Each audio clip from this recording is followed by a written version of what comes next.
Hello students, welcome back. तो चलिए हम लोग अब स्टार्ट करते हैं, प्लेन मिरर में आगे पढ़ना शुरू करते हैं। जैसा कि आप जानते हैं कि प्रीवियस लेक्चर में हमने प्लेन मिरर के बारे में बहुत सारी बातें की थी कि प्लेन मिरर में कैसे रिफ्लेक्शन होता है, कैसे लाइट आता है तो कैसे जाता है, एंगल ऑफ डेविएशन पे हमने सारी बातें की थी। प्रीवियस लेक्चर तो मेनली हमारा एंगल ऑफ डेविएशन पे बेस्ड था और मैंने बताया भी था आपको कि वो लेक्चर क्लास 10th के व्यू से उतना इंपॉर्टेंट नहीं है, लेकिन आज का जो लेक्चर है वो क्लास 10th के व्यू से बहुत ज़्यादा इंपॉर्टेंट है। प्लेन मिरर से रिलेटेड जो भी क्वेश्चंस आएंगे वो आज ही के लेक्चर पे बेस्ड आएंगे, तो बोर्ड के व्यू से भी आज का लेक्चर बहुत इंपॉर्टेंट है। तो बस बड़ा ध्यान से देखिएगा और समझने की कोशिश कीजिएगा कि आज मैं क्या बताने जा रहा हूँ। प्लेन मिरर आप जानते हो प्लेन मिरर क्या होता है।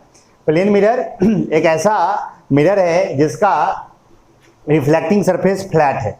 जिसका रिफ्लेक्टिंग सरफेस फ्लैट है वो क्या कहलाता है? प्लेन मिरर कहलाता है। आज के लेक्चर में हमें मेनली देखना है कि प्लेन मिरर में इमेज कैसे बनता है।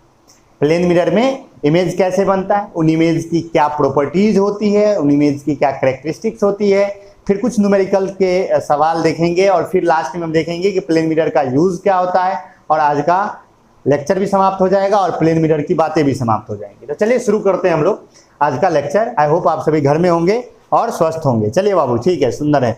चलो शुरू करते हैं। सबसे पहले इमेज बनाना। देखो बउआ, ऑब्जेक्ट का इमेज बनाएगा प्लेन मिरर तो हम दो केस लेके देखेंगे। जब ऑब्जेक्ट पॉइंट ऑब्जेक्ट हो और जब ऑब्जेक्ट एक लीनियर ऑब्जेक्ट हो, दोनों का केस लेके हम देखेंगे। तो हम सबसे पहला टॉपिक हम करने जा रहे हैं, जो कि सबसे पहला टॉपिक है हमारा इमेज फॉर्मेशन। सबसे पहले हम देखने जा रहे हैं image formation in plane mirror. Plane mirror में इमेज फॉर्मेशन कैसे होता है, प्लेन मिरर में इमेज फॉर्मेशन कैसे होता है, यही हमें आज के क्लास में अभी हमारा पहला टॉपिक। अब देखो, ऑब्जेक्ट रखोगे तो इमेज बनेगा। ऑब्जेक्ट कैसा है उस पर ही बहुत सी बातें डिपेंड करती है। तो हम सबसे पहले केस 1 देखेंगे। सबसे पहले हमने केस 1 देखा। जो हमारा केस 1 है, केस 1 में हम ये मान रहे हैं कि when object is a point object. जो ऑब्जेक्ट क्या हो, एक पॉइंट ऑब्जेक्ट हो, यानी कि हम जो ऑब्जेक्ट ले रहे हैं। अब ऑब्जेक्ट क्या होता है आपको ये पता है, ऑब्जेक्ट क्या होता है आपको ये अच्छी तरह से पता है। जहां से इंसिडेंट रेज आती हैं उसी को हम ऑब्जेक्ट कहते हैं, ये हमें पता है। तो अगर जहां से इंसिडेंट रे आ रही है अगर वो एक पॉइंट है तो फिर उसका इमेज कैसे बनेगा उस पर बेस्ड है। तो हम देखते हैं। सबसे पहले देखिए बुआ, ध्यान से देखिए, ये सवाल कई बार एग्जाम में ये डायग्राम बनाना आपको आना चाहिए। ये मैंने क्या बनाया, एक प्लेन मिरर बनाया। क्या बनाया बुआ मैंने, ये एक प्लेन मिरर बनाया। दिस इज कॉल्ड M1 या MM dash, this is MM dash plane mirror. And मैंने यहाँ पर इसके सामने एक ऑब्जेक्ट प्लेस कर दिया यहाँ पर। This is an object, this is called O। ये ऑब्जेक्ट मैंने डाल दिया। एक बात बताओ, यहाँ से लाइट निकलेंगी, यहाँ से लाइट रेज आएंगी। तो ऑब्जेक्ट से मान लीजिए एक लाइट रे ऐसे सीधे आई। एक बात बताओ, जो लाइट रे सीधे आती है वो क्या हो जाती है, उसी रास्ते को रिट्रेस कर लेती है। हमने प्रीवियस लेक्चर में ये बात कर लिया। तो ये लाइट रे जैसे आई उसी तरह से घूम गई, क्योंकि ये नॉर्मल इंसिडेंस का केस है। किसका केस है? नॉर्मल इंसिडेंस का। जब डायरेक्ट परपेंडिकुलर आता है मिरर पे तो जैसे आता है वैसे ही लौट जाता है। तो ठीक है, ये ले लिया। और दूसरा कोई भी एक लाइट रे ले लो, कहीं भी ले लो, किधर भी ले लो। लेट सपोज कि एक लाइट रे तुमने ये ले लिया। तो ये एक लाइट रे हुआ, तो ये लाइट रे जितना एंगल बना के आया उतना ही एंगल बना के चला जाएगा। चला जाएगा कि नहीं चला जाएगा? तो ये जितना एंगल बना के आया उतना ही एंगल बना के चला गया। तुमने दिमाग में रखा सर नीचे ही क्यों गया, ऊपर क्यों नहीं गया? तो बुआ याद रखना कि laws of reflection are valid for every type of reflection. तो यहाँ पर ये नॉर्मल है, this is angle of incidence and this is angle of reflection. ये आपको बनाना नहीं है कॉपी में, बस मैंने दिखाने के लिए बता दिया कि ये इधर ही जाएगा, इधर नहीं जाएगा। ये तो हमेशा याद रखना। तो ये ऐसे गया। चलिए इसको हम फिर गायब कर देते हैं। ये लाइट रे यहाँ से टकराया, जितना एंगल बना के आया उतना ही एंगल बना के चला गया। अब एक बात बताओ, ये इंसिडेंट रे, ये रिफ्लेक्टेड रे तो यहाँ से इधर चला जाएगा और ये रिफ्लेक्टेड रे इधर जा रहा है। आगे मिलने का कोई चांस है क्या? आगे मिलने का कोई चांस नहीं है। और आप जानते हो इमेज कब बनता है, जब रिफ्लेक्टेड रेज या तो इंटरसेक्ट करती है या इंटरसेक्ट करती हुई अपीयर होती है। इनमें एक्चुअली में इंटरसेक्शन का तो कोई बात ही नहीं है। ये लाइट रे इधर चली जाएंगी, ये लाइट रे इधर चली जाएंगी, तो ये इधर चला गया, इधर चला गया, आगे तो कहीं नहीं मिलेगा। तो आगे मिलने का चांस ही नहीं है। तो पीछे देखते हैं मिलेगा कि नहीं मिलेगा। तो हम दोनों को बढ़ाते हैं पीछे, और दोनों हमने पीछे बढ़ाया। इसे पीछे बढ़ाओगे तो क्या ये होगा ऐसे, ये ऐसे होगा ना। अगर पीछे बढ़ाओगे तो ये ऐसे पीछे बैक की तरफ जाएगा और अगर फिर आप इसको पीछे बढ़ाओगे, इस नीचे वाले को, तो इसको पीछे बढ़ाओ भाई, तो ये देखो ऐसे ऐसे ऐसे ऐसे ऐसे ऐसे ऐसे, यहाँ क्या यहाँ कट गया, क्या ये यहाँ कट गया? तो अगर ये यहाँ कट गया तो यहाँ क्या बनेगा, यहाँ पर ही आपका इमेज बनेगा। तो क्या बन गया, इमेज बना कि नहीं बना? कैसा इमेज बना, कैसा इमेज बना? वर्चुअल। कैसा इमेज बना? वर्चुअल। बताया था जब बैक करके बने, जब अपीयर हो इंटरसेक्ट करता हुआ अपीयर हो तो बनने वाला इमेज वर्चुअल, और जियर जब रियल में इंटरसेक्ट करे तो बनने वाला रियल। तो यहाँ पर जब मैंने एक पॉइंट ऑब्जेक्ट रखा, ये यहाँ पर मैंने एक प्लेन मिरर लिया mm डैश, सामने में एक पॉइंट ऑब्जेक्ट O को रखा। हमेशा याद रखिए जिस पॉइंट का आपको इमेज बनाना है वहां से आप कोई भी दो लाइट रे निकाल दीजिए, कोई भी दो लाइट रे। अब आपको कहे सर आप इधर ही लिए, हम इधर लेना चाहते थे, ये तो डायग्राम आप बना लीजिएगा कॉपी में, जो फर्स्ट डायग्राम छूटा हुआ है, बोला गया जहां डायग्राम बनाने के लिए वहां 1 नंबर में यही डायग्राम बनाना है केस 1 का। लेकिन अगर कोई आदमी कहता है ये डायग्राम बनाने के बाद मैं आपके क्यूरियोसिटी को सॉल्व करने के लिए बना रहा हूँ, ब्लू से जो आ रहा है, कोई कहता है नहीं सर हम ये नहीं मानेंगे, हम ये मानते हैं कि हम लाइट रे को इधर ले जाएंगे, यहाँ ले जाएंगे सर। हमने कहा कोई बात नहीं बुआ, इधर ही ले जाओ, ये तुम्हारा नॉर्मल हो गया, ये तुम्हारा नॉर्मल हो गया, तो ये लाइट रे का ऐसे ही चला जाएगा। इसको भी बैक में जब बढ़ाओगे ये भी कहाँ जाके मिलेगा, उसी पॉइंट पर जाकर मिलेगा। यहाँ से अगर 1 लाख लाइट रे निकालोगे ना, तो 1 लाख का 1 लाख लाइट रे यही मिलेगा। यही तो है रेगुलर रिफ्लेक्शन, यही तो है रेगुलर रिफ्लेक्शन। बताए थे ना ये बात ऑब्जेक्ट इमेज में कि सिर्फ रेगुलर रिफ्लेक्शन से ही इमेज क्यों बनता है, डिफ्यूज रिफ्लेक्शन से क्यों नहीं बनता है? क्योंकि रेगुलर रिफ्लेक्शन जब होता है तो एक पॉइंट से निकला हुआ 1 करोड़ लाइट रे अगर एक पॉइंट से निकलेगा तो वो 1 करोड़ का 1 करोड़ लाइट रे रिफ्लेक्शन के बाद या तो एक ही पॉइंट पर मिलेगा, एक ही पॉइंट पर मिलता हुआ लगेगा, इसीलिए तो इमेज बनता है। डिफ्यूज में क्यों नहीं बनता है? क्योंकि एक जगह पे नहीं मिल पाता है, एक जगह पे मिलता हुआ नहीं लगता है, उसी को हम कहते हैं रेगुलर रिफ्लेक्शन और डिफ्यूज रिफ्लेक्शन। तो ये याद रखिए। तो इसीलिए हमें ये पता ही है कि कोई भी लाइट रे, कितना भी लाइट रे लेंगे तो कटेगा तो वहीं पे जाके, हम कोई भी दूर लेके कर लो, समझ रहे हो ना? हम ऐसे ही इमेज बनाते ही हैं, चाहे हम प्लेन मिरर में बनाए, स्फेरिकल मिरर में बनाए, लेंस में बनाए, कहीं भी इमेज बनाना होगा जब भी रे ट्रेसिंग करेंगे, this is called ray tracing, this is called ray tracing. ये जो हम रेज दिखाते हैं और इमेज बनाते हैं इस मेथड से, this is called ray tracing. तो जब भी हम रे ट्रेसिंग करते हैं तो हम 2 ले लेते हैं, 2 ले लेते हैं तो इंटरसेक्शन। अब आपको सर 2 क्यों, एक ही लीजिए ना, गधा 1 से कटेगा कैसे? अरे कटना चाहिए ना, तो कटने के लिए तो 2 चाहिए ना, 1 से कटेगा क्या? उससे नहीं होगा, तो कम से कम 2 चाहिए, तो कम से कम हम लेते हैं। तो 2 कोई भी लाइट रे लीजिए उस पॉइंट से और लॉज ऑफ रिफ्लेक्शन को ऑबे करते हुए बस ड्रॉ कर दीजिए, जहां पे कट गया वहां पर इमेज बन जाएगा। कुछ जबरदस्ती करने की जरूरत नहीं है। कितने बच्चे जबरदस्ती लाइट को घुमा घुमा के मिलाते रहते हैं, बस कुछ नहीं, स्केल का इस्तेमाल करना और सीधा सीधा लेना। बस यहाँ पर इस इमेज को जब बनाना, तो घर पे जब बनाना तो थोड़ा सा आप जो है सो इस्तेमाल करना, मैथमेटिकल इंस्ट्रूमेंट्स जो होते हैं वो इस्तेमाल करना, एक स्केल लेकर के प्लेन मिरर बढ़िया से बनाना, फिर उस पर ऑब्जेक्ट लेना, यहाँ से फिर स्केल से सारी लाइट रेज कितना जितना, ये फिर ये एंगल ध्यान रखना कि ये एंगल जितना लिए नाप के एंगल करना, एंगल मेजर करके इधर से जितना, अगर 30 डिग्री का एंगल बना के आया तो 30 डिग्री, अगर सब चीज करोगे तो खुद ब खुद कटेगा, पक्का कटेगा। समझ में आया इमेज कैसे बनता है? पॉइंट ऑब्जेक्ट का हो गया। हम केस 2 देख ले, केस 2 देखते हैं भाई। केस 2 अगर देखोगे तो केस 2 में क्या होगा? केस 2 कहेगा कि when object is a linear object. जब ऑब्जेक्ट क्या है? एक लीनियर ऑब्जेक्ट है। जब ऑब्जेक्ट एक लीनियर ऑब्जेक्ट है तब क्या होगा? जब ऑब्जेक्ट एक लीनियर ऑब्जेक्ट है, लीनियर ऑब्जेक्ट का मतलब क्या है? ध्यान से देखना कि ये ले, मान ले ये है तेरा प्लेन मिरर, ध्यान से देखना, ये है तुम्हारा plane mirror. This plane mirror is called M1 M2, कुछ भी नाम रख सकते हैं आप। आपको सर यहाँ आप MM डैश लिए, यहाँ M1 M2 लिए, कोई बात नहीं, कुछ भी ले लो बाबू, सेम ही आएगा। अरे नाम ही तो रखना है, तुमने बनाया, तुमने बेटा पैदा किया, तुम्हारा मन मोहन रखो, तुम्हारा मन सोहन रखो, कोई रोकने थोड़े आएगा। तुमने मिरर बनाया, तुम्हारा मन M1 M2 में रखो, कोई कहेगा नहीं सर हम AB रखेंगे, कोई बात नहीं, AB रख ले, कौन रोकने आ रहा है? तेरा ही है तो जैसे मानो वैसे कर, कोई दिक्कत नहीं है। तो चल भाई M1 M2 मैंने एक मिरर लिया और सामने में मैं एक लीनियर ऑब्जेक्ट लूंगा। क्या लूंगा? Linear object. तो चल सपोज कर ये लीनियर ऑब्जेक्ट मैंने ले लिया, यहाँ पर पॉइंट ऑब्जेक्ट लिया था ना, देख यहाँ पर क्या लिया था? Point object. अब क्या ले रहा हूँ? Linear object. चलो बाबू ध्यान से देखना, this linear object is called AB। क्योंकि यहाँ पॉइंट था तो मैंने O लिया था, यहाँ चूंकि क्या है? लीनियर है, तो मैं यहाँ AB ले रहा हूँ। चलो यहाँ एक पॉइंट पे तो है नहीं, तो इसके हर एक पॉइंट से लाइट रे निकलेगा, हर एक पॉइंट से निकलेगा कि नहीं निकलेगा। लेकिन अब हर एक पॉइंट से बनाने जाएंगे तो तब तो पता चलेगा 2 साल लग गया बनाने में। तो हम करते क्या है ना, जो टॉप मोस्ट पॉइंट है उसको और जो बॉटम मोस्ट पॉइंट है उसको, उन दोनों को लेते हैं। किसे किसे लेते हैं?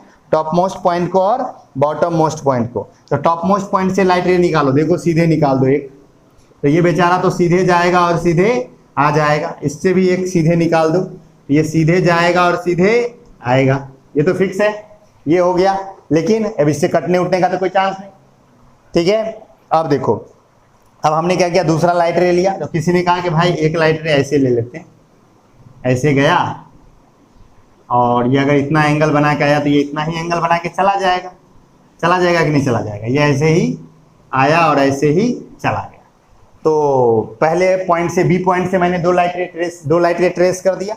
ठीक उसी तरह मैं ए से भी क्या करता हूँ, एक लाइट रे और ट्रेस कर देता हूँ। ये लाइट रे यहाँ गया और ये इतना जितना एंगल बना के आया उतना ही एंगल बना के चला जाएगा, तो ये ऐसे चला जाएगा। थोड़ा आप इस्तेमाल कीजिएगा इंस्ट्रूमेंट्स का, थोड़ा बेटर ढंग से एंगल पे ध्यान दीजिएगा, सारा चीज़ हो जाएगा। एक बात बताओ, ये लाइट रे, तो अब ये इधर से जो आया ये लाइट रे, तो ये लाइट रे तो यहाँ से घुमा तो ये लाइट रे ऐसे सीधे चला जाएगा, और ये लाइट रे ऐसे टेढ़ा होकर गया तो ये लाइट रे ऐसे चला जाएगा। तो ये दोनों कभी मिलने का चांस नहीं है, ये ऐसे चल जाएगा, फैल रहा है ना, तो कभी मिलने का चांस नहीं है। तो आगे तो मिलेगा नहीं, तो बी पॉइंट का इमेज इधर तो कहीं बनेगा नहीं, इधर ही बनेगा। अरे नहीं, इधर ही बनेगा। और यहाँ पर देखो, ये पॉइंट ये इधर गया और ये इधर गया, अरे फिर फैल रहा है, फिर इधर मिलने का कोई चांस नहीं है, यानी कि इधर कोई मिलेगा नहीं। तो चलो बी पॉइंट का हम ट्रेस करते हैं कि बी पॉइंट का उस तरफ कहाँ बनेगा। सॉरी, यहाँ ये इरेज हो गया। चलो इसको पीछे बढ़ाते भाई, तो चलो बढ़ा दे पीछे, इसको बढ़ाओ। तो ऐसे ये पीछे बढ़ेगा, ऐसे जाएगा, और इसको भी पीछे बढ़ा भाई। इसको अगर पीछे बढ़ाओगे तो ये तुम्हारा यूं यूं यूं यूं यूं, यहाँ कटा क्या, यहाँ कट गया तुम्हारा, बी पॉइंट वहाँ पे बनेगा। और इसको भी पीछे बढ़ाओ, इसको अगर पीछे बढ़ाओगे तो ये ऐसे यूं यूं यूं यूं पीछे चला गया। और इसको पीछे बढ़ाओ तो ये देखो, सॉरी, इसको पीछे बढ़ाओ तो ये देखो ऐसे ऐसे ऐसे ऐसे ऐसे ऐसे। क्या यहाँ कटा? अरे कटा कि नहीं कटा? और अब इमेज बना दो, इमेज बना दो। तो ये इमेज देखो, ये इमेज हो गया। ये इमेज किसका हुआ? ए डैश बी डैश। ए का इमेज ए डैश और बी का इमेज बी डैश बन गया। अब आपको सर बीच वाला तो आप लिए ही नहीं, बना दिए। एक बात बताओ बउआ, टॉप पॉइंट यहाँ है, अब बॉटम पॉइंट का, बॉटम पॉइंट और टॉप पॉइंट का अगर बना दिए तो बीच वाला पॉइंट का तो बीच में ना बनेगा, बीच वाले पॉइंट का तो बीच में ही बनेगा। तो हमें बीच वाले की बनाने की जरूरत नहीं है, हम एक टॉप पॉइंट से लेंगे, एक बॉटम पॉइंट से लेंगे, अब दो रे ट्रेस करके इमेज बना देंगे। क्या कर देंगे? इमेज बना देंगे। समझ में आया? यहाँ भी मैंने क्या ख्याल रखा है, यहाँ भी मैंने ख्याल यही रखा है कि एक लाइट रे को मैंने सीधे लिया, उसको सीधे घुमाया, दूसरे को सीधे लिया, सीधे घुमाया, और एक को एक एंगल पे लिया। बस यहाँ एंगल का ध्यान रखना है। बस ये जब तुम बनाने लगना ना, तो ये ध्यान रखना कि ये लाइट रे, कोई भी लाइट रे लो, बस ध्यान यही रखना कि ये एंगल और ये एंगल क्या होना चाहिए, सेम होना चाहिए। उसी तरह यहाँ पर क्या होना चाहिए, यहाँ पर अगर आप देखोगे तो ये एंगल और ये एंगल क्या होना चाहिए, सेम होना चाहिए। अगर आप एंगल सेम ले लोगे तो इमेज खुद ब खुद ट्रेस हो जाएगा, कोई दिक्कत नहीं है। तो कैसे लीनियर ऑब्जेक्ट के केस में बना वो भी समझ में आ गया, कैसे पॉइंट ऑब्जेक्ट के केस में बना वो भी समझ में आ गया। ये इमेज आप घर पे आराम से स्केल का इस्तेमाल करके खुद से बनाएंगे एकदम बढ़िया ढंग से, समझ गए। मिडिल पॉइंट से मैंने कोई नहीं लिया। आपके दिमाग में अगर ये आ रहा हो कि सर एक बार लेके दिखाइए ना, तो कोई बात नहीं, इसका आप स्क्रीनशॉट ले लीजिए, फिर मैं लेके भी दिखा देता हूँ। तो आपने स्क्रीनशॉट ले लिया होगा, तो चलिए मैं बीच में से भी लेके दिखाता हूँ। लेट सपोज कि बीच में से इस पॉइंट का किसी ने कहा सर इस पॉइंट का लेके दिखाइए, तो देखो बुआ, एक तो सीधे जाएगा, तो जो सीधे जाएगा वो सीधे चला आएगा, और एक को तुम कोई भी ले लो लाइट रे। लेट सपोज एक लाइट रे तुमने ये लिया, और तो ये लाइट रे इतना एंगल बना के आया, तो ये इतना ही एंगल बना के चला जाएगा, ये इतना ही एंगल बना के चला गया। देखो इसको बैक पर, आगे मिलेगा क्या? ये तो इधर जा रहा है, ये इधर जा रहा है, तो आगे मिलने का कोई चांस नहीं है, आगे मिलने का कोई चांस नहीं है। बैक बढ़ाओ, देखो ऐसे चल जाएगा, और इसको बैक बढ़ाओ, देखो क्या इसी पॉइंट पे जाके मिला? अरे मिला कि नहीं मिला? समझ रहे हो ना? तो हम क्या करते हैं ना, हर एक पॉइंट से निकालने की हमें जरूरत नहीं है, हम बस टॉप और बॉटम से निकाल देते हैं और इमेज ड्रॉ कर देते हैं। अब आप कहोगे सर इमेज आप बनाए तो यहाँ आप डॉटेड लाइंस क्यों दिखाए? तो आंसर ये है बउआ कि वर्चुअल इमेज को जब भी रिप्रेजेंट किया जाता है ना, तो वो डॉटेड लाइन से रिप्रेजेंट किया जाता है। आप चाहो तो इसको एक डिफरेंस में भी लिख सकते हो। रियल इमेज और वर्चुअल इमेज में जो मैंने डिफरेंस बताया था वहां पे, तो मैंने ये बात मेंशन नहीं किया था। आप चाहो तो वहां जाके लिख सकते हो कि real image are represented by regular lines and virtual image are represented by dotted lines. virtual images are represented by dotted lines and real images are represented by regular lines. This is also a difference between real image and virtual image representation के method में. आई hope आपको ये image बनाना आ गया होगा, कोई दिक्कत नहीं है. इमेज बनाने में कोई दिक्कत नहीं है. प्लेन मिरर बनाना है सीधा लेकर के. इमेज देखिए हमेशा पेंसिल से बनाइएगा. देखिए सामने में तो आप है नहीं कि मैं सारी बातें देखूंगा, ये सब चीज़ें मैं सामने में करवाता हूँ. जब आप क्लास में होते तो मैं सामने में करवाता कि मतलब पेंसिल मंगवाते हैं, सारा कुछ हम सामने में करवाते हैं. तो आई होप आप घर पे इसे जरूर करोगे. एक पेंसिल ले लेना, पेंसिल से इसको सीधे ड्रॉ करना और फिर यहाँ से सारी बातें एक लाइट रे सीधे ले जाना, उसको सीधे घुमा देना, फिर ये एंगल उंगल पे सारा कर लेना. आई होप आपको आ ही गया जाएगा. नहीं आए तो कमेंट कीजिएगा या बताइएगा, तो मैं फिर कुछ देखूंगा, या क्लास खुलेगी तो फिर मैं इमेज पे तो बात करूंगा ही, या फिर वो जियो मीट वाली क्लास में तो फिर इस पे होगा ही चर्चा. तो कोई दिक्कत नहीं है. तो दोनों केस समझ में आ गया, लीनियर ऑब्जेक्ट और पॉइंट ऑब्जेक्ट का. तो बढ़िया से ये इमेज बनाना आप सीख गए होंगे आई होप. चलो, तो ये तो पूरा का पूरा ज्योमेट्री का खेल है, एंगल्स का और लाइन्स अगर आपको खींचना आता है और आपके हाथ पे अगर कंट्रोल है आपका, तो आप बेटर इमेज ट्रेस कर सकते हो, कोई दिक्कत नहीं. अब सवाल उठता है कि प्लेन मिरर से जो इमेज बनता है, प्लेन मिरर से जो इमेज बनता है उसकी खासियत क्या होती है. ओह सॉरी, मैं फिर से अगर आप देखो एक इमेज बना के दिखाता हूँ. मैंने यहाँ एक मान लीजिए मैंने ऑब्जेक्ट लिया, तो एक लाइट रे तो ऐसे सीधे गया, एक सीधे आ गया, एक लाइट रे ऐसे गया, तो ये लाइट रे इतना ही एंगल बना के जाएगा. तो इसे मैं अगर बैक में बढ़ाऊंगा और इसे मैं बैक में बढ़ाऊंगा तो यहाँ पर हमें इमेज बन जाएगा. This is object and this is image. तो ये देखिए इसकी खासियत क्या होती है. सबसे पहली बात बारी बारी से मैं बताऊंगा, ध्यान से सुनिएगा. नोट में सारी बातें लिखी हुई हैं, ये हम पढ़ रहे हैं. अब हमारा टॉपिक है characteristics of image found by plane mirror. Plane mirror के द्वारा बनाए गए इमेज के कैरेक्टरिस्टिक्स. सबसे पहला कैरेक्टरिस्टिक ध्यान से सुनिएगा, ऑब्जेक्ट मिरर से जितना दूर होगा इमेज भी मिरर से उतना ही दूर होगा. देखिए मिरर से जो ऑब्जेक्ट का डिस्टेंस होता है, मिरर से जो ऑब्जेक्ट का डिस्टेंस होता है इसे हम कहते हैं यू. इसे हम क्या कहते हैं? यू. ये ऑलवेज चलता है. और मिरर से जो इमेज का डिस्टेंस होता है इसे हम कहते हैं भी. तो प्लेन मिरर के केस में सबसे पहला चीज, प्लेन मिरर के केस में u इज इक्वल टू भी. u इज इक्वल टू भी which means object distance is equal to image distance. Object distance is equal to image distance.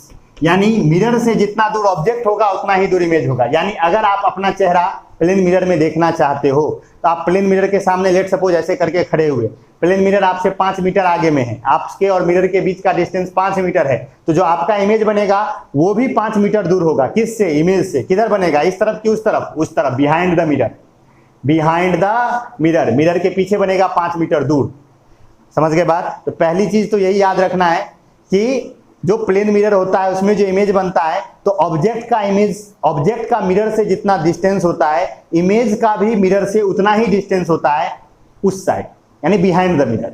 समझ गए? क्यों बिहाइंड द मिरर? क्यों? तो याद रखोगे हमेशा कि प्लेन मिरर के द्वारा बनने वाला इमेज हमेशा वर्चुअल और इरेक्ट होता है.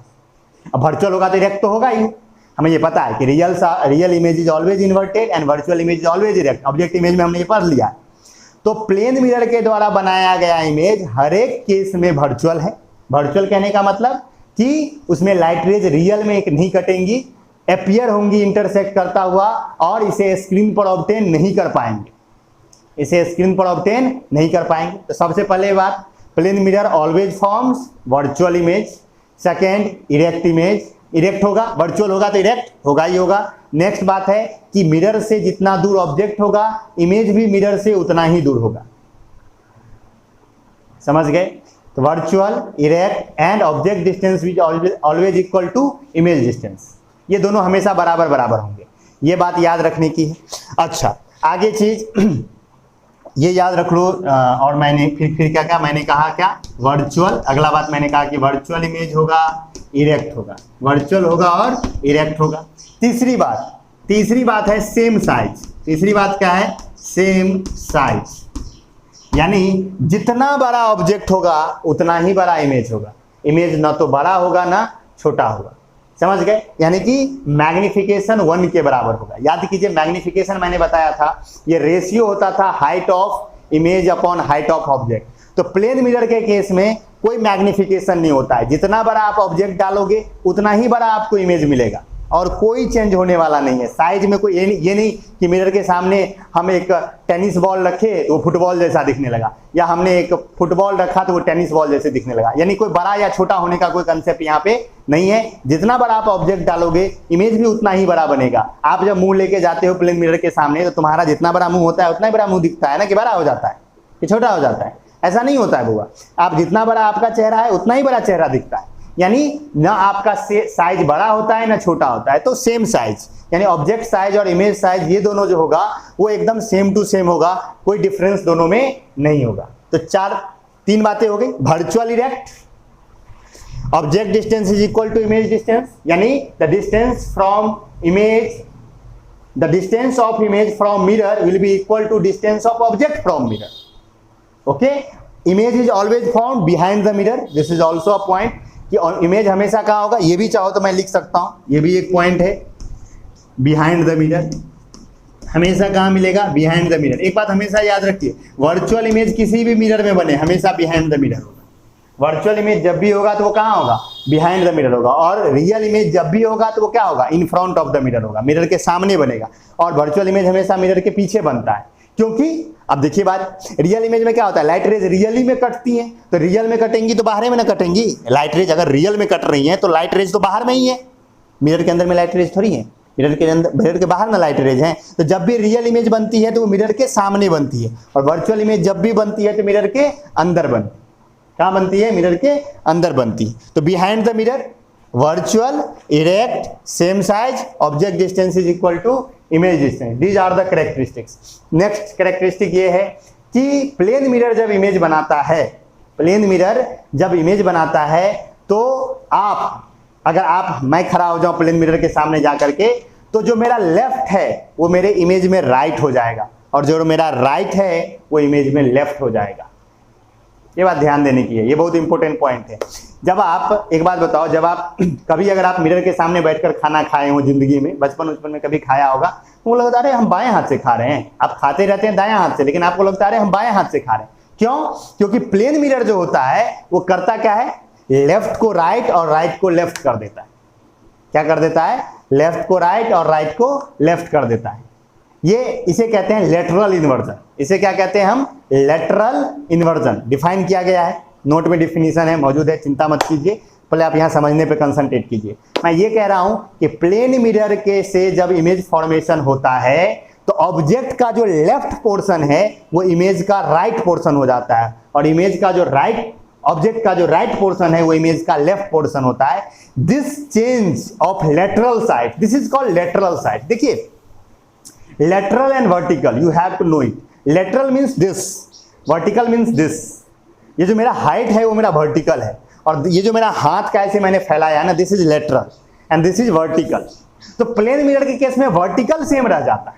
मेरा पैर नीचे, पैर अगर मेरा नीचे है तो नीचे रहेगा, और मुंडी मेरा ऊपर है तो ऊपर रहेगा, कोई दिक्कत नहीं है। वर्टिकल में मेरा वाई एक्सिस मेरा ठीक रहेगा, एक्स एक्सिस पलट जाएगा। This is X axis, this is Y axis. आपने कभी अगर मैथ पढ़ा हो जीवन में, this is Y axis, this is X axis. X axis change करेगा, लेटरल चेंज हो जाएगा, वर्टिकल सेम रहेगा। प्लेन मिरर के केस में ऐसा होता है। आई होप आपको ये बात समझ में आई होगी। This is called lateral inversion. Object का राइट, इमेज का लेफ्ट, ऑब्जेक्ट का लेफ्ट, इमेज का right, and this change in sides is called lateral inversion. I hope आपको लेटरल इन्वर्जन समझ में आया। समझ गए? जैसे अगर मैं ऐसे प्लेन मिरर में जाके खड़ा होऊंगा तो ये मेरा, जब मेरा पेन है, ये जो मेरा पॉकेट है वो मेरे किस साइड है? मेरे लेफ्ट साइड में, मेरे लेफ्ट साइड में है। जब मैं इसे देखूंगा तो मुझे लगेगा अरे ये मेरा पेन तो राइट साइड में। नहीं, ये होता है जनरली, ऐसा हमारे साथ होता है कि जब हम जो करते हैं हमें मिरर में वो अपोजिट लगता है। जनरली क्या ये होता ही है? जनरली क्या, ऑलवेज होता है। तो प्लेन मिरर के जब इमेज बनाता है तो ऑब्जेक्ट का लेफ्ट इमेज का राइट होता है, और इमेज का ऑब्जेक्ट का राइट इमेज का लेफ्ट होता है। तो ये सारी बातें होती हैं। तो these are the characteristics of image formed by plane mirror. अब अगर आप बात करो और कैरेक्टरिस्टिक्स की, अगर बात करो तो this is called laterally inverted image, जिसे हम कहते हैं लेटरली, ये जो फेनोमेनन है उसे हम कहते हैं लेटरल इन्वर्जन, और ये इमेज कहलाता है लेटरली इन्वर्टेड इमेज। यही रीजन है कि जीवन में अगर कभी आप एम्बुलेंस लिखा हुआ देखे हो, एक और चीज, पांचवा पॉइंट भी हो गया हमारे पास, वो हो गया laterally inverted. These are the characteristics of image found by plane mirror. First, इसमें थोड़ा ऑर्डर सा अगर आप चाहो तो ऑर्डर सही कर सकते हो। आप फर्स्ट में लिख सकते हो plane mirror always forms virtual and direct image. Second point आप लिख सकते हो object's image size will be equal to object size. Third point आप लिख सकते हो the distance of image from mirror is equal to distance of object from mirror. And next बात आप लिख सकते हो कि image is always found behind the mirror. And next बात आप लिख सकते हो image is laterally inverted which means the right side of object will be the left side of the image and the left side of the object will be the right side of the image. This phenomenon is called lateral inversion. On plane mirrors always perform lateral inversion and image is always laterally inverted. I hope आपको ये समझ में आ गया हो। यही reason है कि अगर आप जीवन में कभी एम्बुलेंस लिखे हुए देखे हो, एम्बुलेंस देखे हो ना जीवन में, देखे ही होंगे। एम्बुलेंस जब लिखा रहता है तो एम्बुलेंस ऐसे लिखा रहता है, देखना एम्बुलेंस का स्पेलिंग तो आता होगा, आई होप आप सबको, AMBULANCE, यही होता है ना बुआरे, यही होता है। अगर आप कभी जीवन में एम्बुलेंस देखे हो लिखे हुए तो देखिएगा आप ऐसे लिखा रहता है एम्बुलेंस। कभी वो बोनट जो होता है उसका, एम्बुलेंस का जो बोनट होता है उस पर एम्बुलेंस लिखा रहता है, उस पर आप देखिएगा ऐसे लिखा रहता है।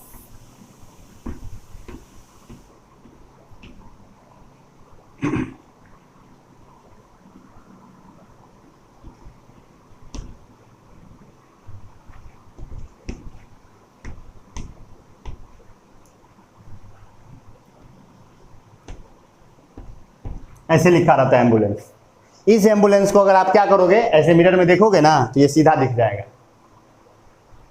अरे नहीं, अब आपको सर इतना तेजी में आप कैसे लिख लिए, भाई बहुत दिन से लिखते आ रहे हैं ना तो आदत हो गया है, तुम लोग लिखोगे पहली बार में तो गड़बड़ हो जाएगा। लेकिन फिर भी यही मिरर, यही है, यही हमारा ये मिरर इमेज है किसका, एम्बुलेंस का। तो अब देखो हमें ये पता है कि प्लेन मिरर में जब देखेगा कोई आदमी तो उसको तो उल्टा दिखेगा। तो हमें ये पता है कि जो आदमी है, जो जब मान लो कि ऐसे एम्बुलेंस जा रहा है तो बोनेट पे जो एम्बुलेंस लिखा हुआ है वो सामने वाले गाड़ी को देखना होगा ना, तो सामने वाला मिरर में देखेगा। वो जो गाड़ी वाला है, मान लो कि पीछे एम्बुलेंस आ रहा है, आगे ट्रक वाला जा रहा है, तो ट्रक वाले का जो रियर व्यू मिरर है या साइड व्यू मिरर है उसी में ना एम्बुलेंस का इमेज बनेगा। तो जब एम्बुलेंस का इमेज बनेगा तो ये एम्बुलेंस उसमें क्या हो जाएगा, सीधा हो जाएगा, क्योंकि इसने पहले ही उल्टा लिखा ना, इसके में क्या हो जाएगा, सीधा हो जाएगा। एक कहानी ने एक नहीं सुना, एक चुटकुला है कि अगर दुनिया को अगर चौंकाना है तो हाथी पे उल्टा खड़े होकर के फोटो खिंचवाओ और फोटो को उल्टा करके दुनिया को दिखाओ। हाथी पे उल्टे खड़े होकर के फोटो खिंचवाओ और फोटो को उल्टा करके दुनिया को दिखाओ, तो तुमको लगेगा कि अरे तुमने सर पे हाथी उठा रखा है भाई, और तुमने सच में हाथी को तुमने सर पे थोड़े उठाया, तुम हाथी पे उल्टे लेट के तुमने फोटो खिंचा लिया और फोटो को तुमने ऐसे उल्टा करके दुनिया को दिखाया, तो वही तो हुआ। ये उल्टा होने वाला था, ये उल्टा होने वाला था, हमने पहले ही उल्टा लिख दिया, लो करो। और तुमको कि सर इधर से काहे लिखे, तो भाई लेटरल इन्वर्जन होगा तो लाइट रेप में चला जाएगा ना, ए इधर से शुरू होना चाहिए। तो मिरर में जब देखेंगे यहां हम मिरर लगाएंगे तो ये ए इस तरफ चला जाएगा, और AMBULANCE तो ऐसे पढ़ा हुआ है ना एम्बुलेंस। आई होप आपको समझ में आया होगा ये ऐसे क्यों लिखा जाता है एम्बुलेंस, दिस इज। अब इसमें आप देखो तो आप कहोगे सर ए में तो कुछ चेंज नहीं दिख रहा है, एम में कोई चेंज नहीं दिख रहा है, लेकिन बी में बड़ा चेंज दिख रहा है। बी तो उल्टा पुल्टा सा लग रहा है, यू फिर ठीक लग रहा है सर, एल फिर गड़बड़ हो गया सर, ए फिर ठीक है सर, एन गड़बड़ हो गया सर, सी गड़बड़ हो गया, ई गड़बड़ हो गया। तो मैं इसको ये कहूंगा ना बुआ कि देखो जो मिरर इमेज होता है ना उसमें चेंजेस तब आती हैं जब लेफ्ट राइट अलग अलग, लेफ्ट राइट क्या हो, अलग अलग। जैसे मान लो कि मैं ये जाऊंगा ये शर्ट पहन के, तो मेरे शर्ट में एक ही चीज ऐसा है जो लेफ्ट और राइट में अलग अलग है, ये पॉकेट।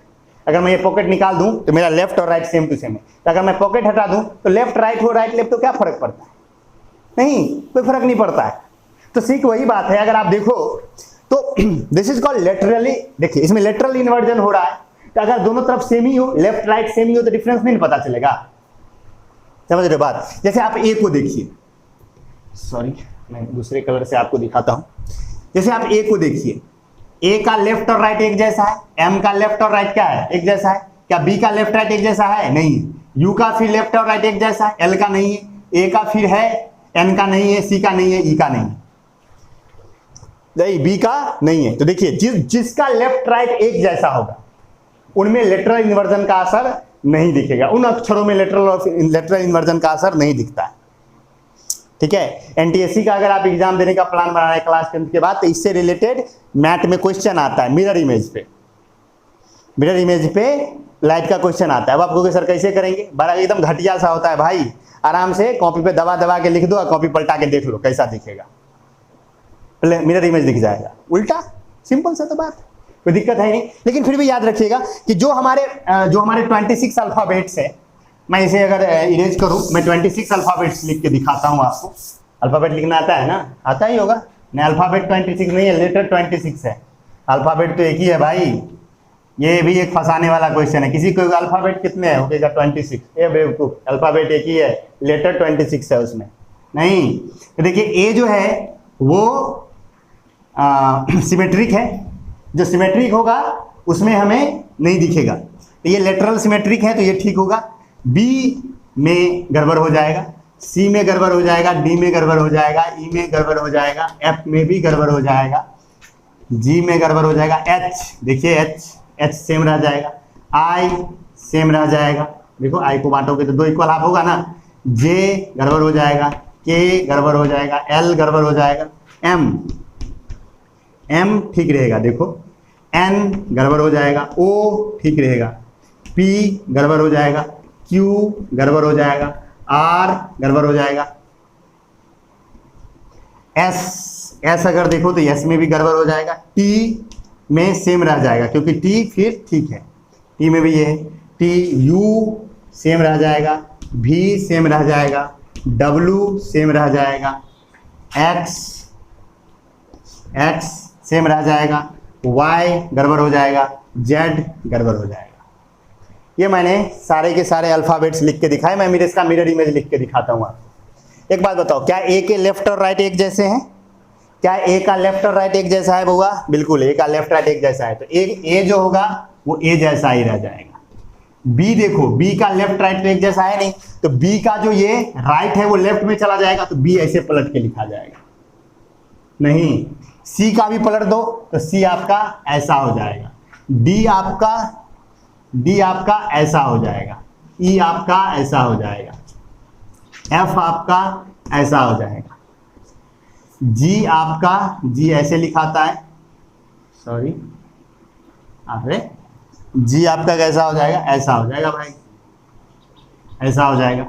एच तो एच जैसा ही रह जाएगा, आई जैसा रह जाएगा, जे जो है आपका ऐसे होता है तो जे आपका ऐसा हो जाएगा, के इधर होता है तो के इधर हो जाएगा, एल आपका इधर हो जाएगा, एम सेम रह जाएगा, एन ऐसा हो जाएगा, ओ जैसा रह जाएगा, पी आपका ऐसा हो जाएगा, क्यू इधर आ जाएगा, आर इधर आ जाएगा, एस ऐसा हो जाएगा, यू ऐसा ही रहेगा, टी ऐसा ही रहेगा, भी ऐसा ही रहेगा, डब्ल्यू ऐसा ही रहेगा, एक्स ऐसा ही रहेगा, वाई ऐसे होता है, वाई ऐसा हो जाएगा, और जेड सॉरी जेड आपका ऐसा हो जाएगा। ये पूरा कमाल किसका है? लेटरल इन्वर्जन का है। लेटरल इन्वर्जन दिखाने के लिए एबीसीडी लिखे हैं, तुमको एबीसीडी को लिखना नहीं आता है, लेकिन मैंने लिख के दिखाया, क्यों? जैसे कि आप लेटरल इन्वर्जन समझ सको। आई होप आपको समझ में आ गया होगा कि लेफ्ट राइट हो जाता है। तो किन में लेटरल इन्वर्जन का असर नहीं दिखता है? जिनमें लेटरली सिमेट्री होती है, जैसे हम लोगों में भी लेटरल सिमेट्री है। कपड़ा वपड़ा खोल के खड़ा हो जाए मिरर के सामने, कुछ पता नहीं चलेगा, कुछ नहीं, क्योंकि सब चीज दोनों तरफ सेम है। This is called bilateral symmetry, you know, आपने बायोडाइवर्सिटी पढ़ा है, तो उसमें बायलैटरल सिमेट्री, 3 तरह की सिमेट्री में मैंने बताया था ना, 2 तरह की symmetry, radial symmetry and bilateral symmetry. तो बायलैटरल सिमेट्री जिस भी बॉडी में होगी उसको मिरर इमेज अपना क्या लगेगा? एकदम सेम टू सेम लगेगा। कपड़ा खोलने के बाद में तुम इतना मुस्कुरा क्यों रहे हो? अरे भाई बंदर कपड़ा पहनता है क्या? हम लोगों ने पहनना शुरू किया, नहीं पहनते रहते तो दुनिया में कोई नहीं। पीके सिनेमा देखा ना, क्या बोला? पीके सिनेमा में कोई नहीं पहनता तो दुनिया में कुछ असर नहीं पड़ता, लेकिन लोग पहन रहे हैं, हम भी पहन रहे हैं। ओके ठीक है भाई, तो आई होप आपको ये समझ में आ गया होगा पूरा का पूरा कि लेटरल इन्वर्जन क्या है।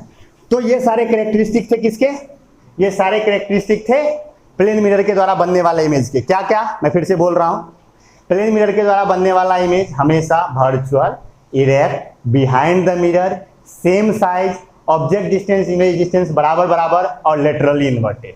These are the characteristic of image found by the plane mirror.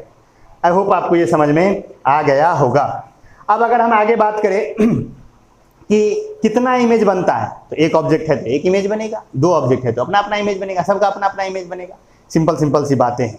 Mirror combination पे भी हम देखेंगे कि अगर मिरर कंबाइंड हो तो कितना हो, लेकिन इस पे हम कुछ न्यूमेरिकल्स वाले सवाल करेंगे जो ध्यान से देखिएगा। अब एक बात बताओ, देखो कुछ क्वेश्चंस होते हैं जो देखना पड़ता है हमें। ये है हमारा प्लेन मिरर, समझ लीजिए, और यहां पर मैंने रखा एक ऑब्जेक्ट। ये ऑब्जेक्ट लेट सपोज यहां से इसका डिस्टेंस है आपका u, तो यहां पर आपको अंदर में इसका इमेज दिखेगा, यहां पे दिखेगा, यहां पे दिखेगा इसका image, and this distance is called v। This distance is called v and u is equal to v in each and every situation. ये u और v हमेशा क्या होगा, बराबर बराबर होगा। अब देखो यहाँ पे क्वेश्चंस क्या क्या पूछे जा सकते हैं। आपको डाटा दे देगा, आपको कहेगा मान लो कि ये 2 मीटर है, तो तुमसे क्वेश्चन ऐसे पूछेगा कि आप एक प्लेन मिरर के सामने खड़े, you are standing in front of the plane mirror 2 metre from the mirror. आप एक मिरर के सामने खड़े हैं, उससे कितने डिस्टेंस पर, 2 मीटर की दूरी पर। आपसे क्वेश्चन पूछेगा कि what is the distance of image from the mirror. ध्यान से सुनिएगा, पहला क्वेश्चन में ये बोलेगा distance of image from the mirror. Mirror से पूछेगा तो सिंपल सी बात है, आप जितने दूर हैं उतना ही दूर आपका इमेज भी है। मिरर से वो भी कितना दूर होगा, 2 मीटर ही होगा। अगर वो 2 मीटर दिया तो आपका भी आंसर कितना होना चाहिए, 2 मीटर। लेकिन क्वेश्चन यहां घुमा देगा, क्वेश्चन आपसे पूछेगा कि मान लीजिए आप मिरर के सामने 2 मीटर दूर खड़े हैं, तो बताइए आपसे आपका इमेज कितना दूर है। तो क्वेश्चन है 4 मीटर। बच्चे एकदम जोश जोश में 2 मीटर मार के एकदम, अरे हम तो तोड़ दिए सवाल को भाई, एकदम घटिया सा था। अरे बेवकूफ, वो पूछा ही कुछ और था। Object distance is always equal to image distance, this is a simple logic. But ध्यान देने की ये बात है कि डिस्टेंस किसके किसके बीच का पूछा। अगर ऑब्जेक्ट, ध्यान से सुनना, अगर ऑब्जेक्ट मिरर से x दूर है तो इमेज भी मिरर से x दूर होगा, लेकिन ऑब्जेक्ट इमेज से 2x दूर होगा। समझ गए बात, क्योंकि x तुम्हारा और x इसका, तो तुम दोनों के बीच का 2x ना भाई।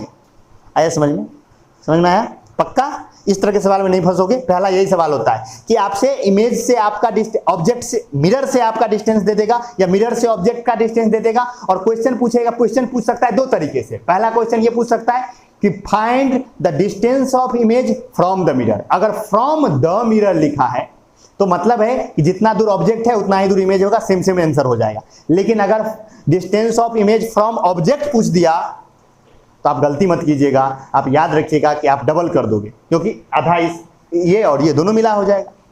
अगर ये x दूर है, ये x दूर है, तो ये भी x दूर होगा ना। तो यहाँ मैं 2 बातें लिख रहा हूँ, ये पॉइंट्स आप मेंशन करते चलिएगा, नोट में नहीं लिखा हुआ है ये सब चीजें, ठीक है ना। कितना नोट में, न्यूमेरिकल्स वाला नोट में थोड़े हो सकता है, वो तो यहीं से लिखना पड़ेगा आपको, तो लिखते चलिएगा। मैं कह रहा हूं ध्यान से सुनिएगा, मैं क्या कह रहा हूं कि if object is x metre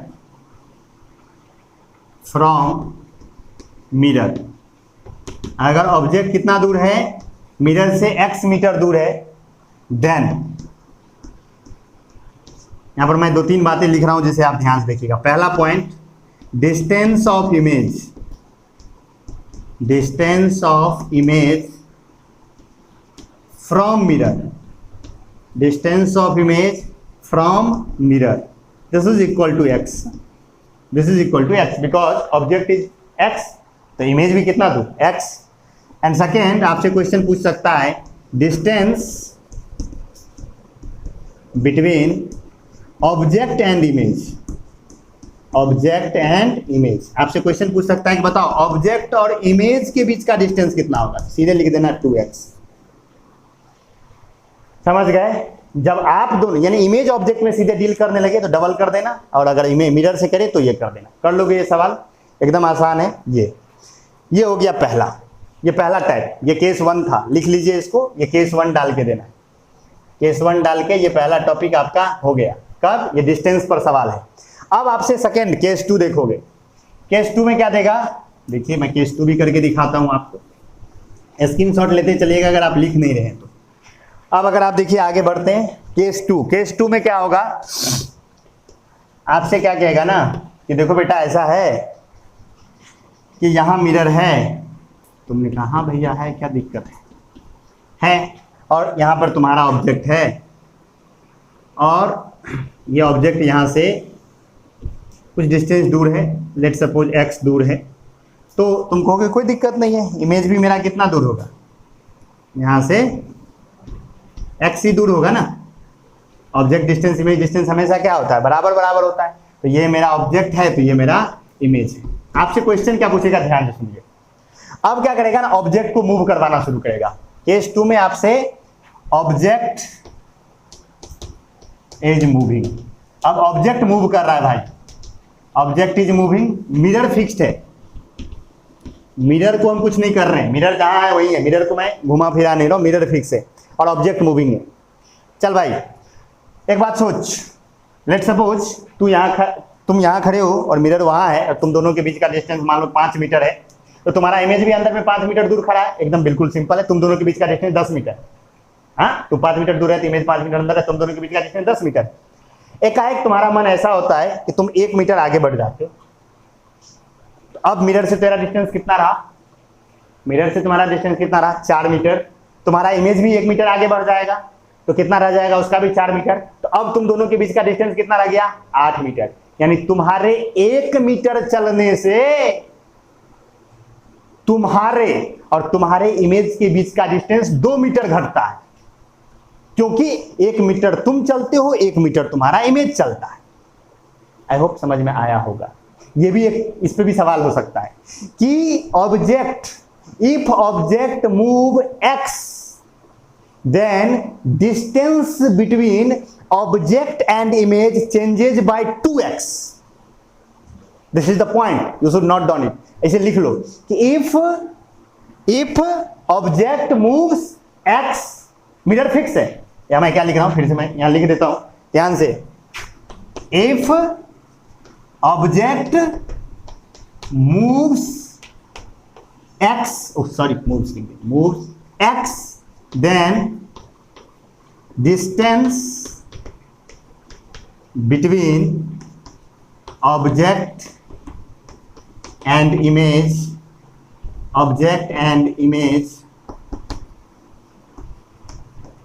changes by 2x। किससे चेंज करेगा? 2x से। यानी अगर तुमने x मूव किया तो ऑब्जेक्ट और इमेज के बीच का 2x से चेंज हो जाएगा। अब वो 2x से बढ़ेगा कि घटेगा वो अलग चीज है। अगर तुम मिरर की ओर जाओगे, if you move towards the mirror then object decreases, then distance decreases, and if you move away from the mirror then distance increases, but by 2x, because तुम x मूव कर रहे हो, तुम्हारा इमेज भी x move कर रहा है। Let suppose वो 5 मीटर दूर थे, हम एकाएक मेरा मूड खराब हुआ, हम 1 मीटर दूर चले, मुंह देखने में अच्छा नहीं लगा, बस बेकार है, 1 मीटर दूर जाकर खड़े हो गए। तो अब तो 6 मीटर दूर हुआ ना, तो तू मुंह फेरेगा, तेरा इमेज भी मुंह फोड़ लेगा। तू कहेगा कि तू देखने में अच्छा नहीं है, तो तुमको कहेगा तू भी तो देखने में कौन अच्छा है, वो भी मुंह घुमा लेगा उधर। अरे समझ में आया? तुम 1 मीटर दूर, वो भी 1 मीटर दूर, तो 6 हो गया ना। तुम 1 चले तो 12 हो गया, पहले 10 था, 12, 2 से चेंज हुआ ना। समझ रहे हो बात? यानी अगर ऑब्जेक्ट मूव करता है x, तो ऑब्जेक्ट और इमेज के बीच का चेंज होता है 2x। कितना से? 2x। एक तेरा x, एक उसका x। और अगर तुम मिरर की ओर जाओगे तो 2x से घटेगा, अगर दूर जाओगे तो 2x से बढ़ेगा। आई होप ये समझ में आ गया होगा आपको। बहुत सुंदर। ये सारी बातें कहां से आ रही है? वही से आ रही है, u बराबर v से। Object distance is always equal to image distance. वही तो मेन है, जड़ तो वही है, ये पेड़ खड़ा हो रहा है उसी जड़ पे। चलो आगे बढ़ते हैं, नेक्स्ट पॉइंट। अब एक बात बता, सुन, तू 5 मीटर दूर खड़ा था, तेरा इमेज भी 5 मीटर दूर खड़ा था, तुम 1 मीटर घसका, किसकी तरफ? इमेज की तरफ, सॉरी मिरर की तरफ। तो तुम मिरर की तरफ घसका, तो लेट सपोज ये 1 मीटर घसकने में तुमको 1 सेकेंड लग गया। कितना लग गया? 1 सेकेंड। कितना सेकेंड लग गया? 1 सेकेंड। तो तेरा स्पीड क्या हुआ? 1 मीटर पर सेकेंड। अरे 1 सेकेंड में तू 1 मीटर चला तो 1 मीटर पर सेकेंड। अच्छा, तुम अगर 1 सेकंड में 1 मीटर आगे बढ़ा तो तेरा इमेज भी 1 मीटर 1 सेकंड में आगे बढ़ा। तो अगर तुम 1 मीटर पर सेकंड से मूव किया तो वह भी 1 मीटर पर सेकंड से मूव किया। समझ रहे हो बात? मैं ये क्या कह रहा हूं, अब यहां पर ध्यान दीजिएगा।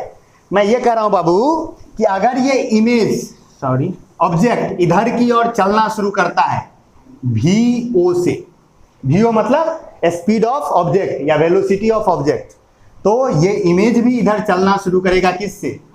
VI से।